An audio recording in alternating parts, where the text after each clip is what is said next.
ምን ትል ነበር እንዴ? እናትሽን አታውቂያትም እንዴ? መጀመሪያ የጠየኩህን መልስልኝ።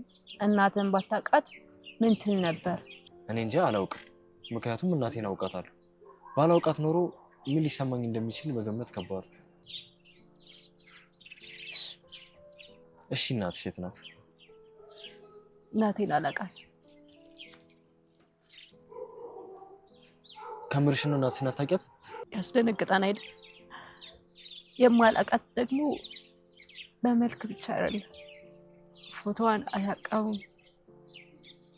ከተወለድኩ ጀምሬ ጡቷን አልጠባውም፣ ጠረኗን አላውቀውም።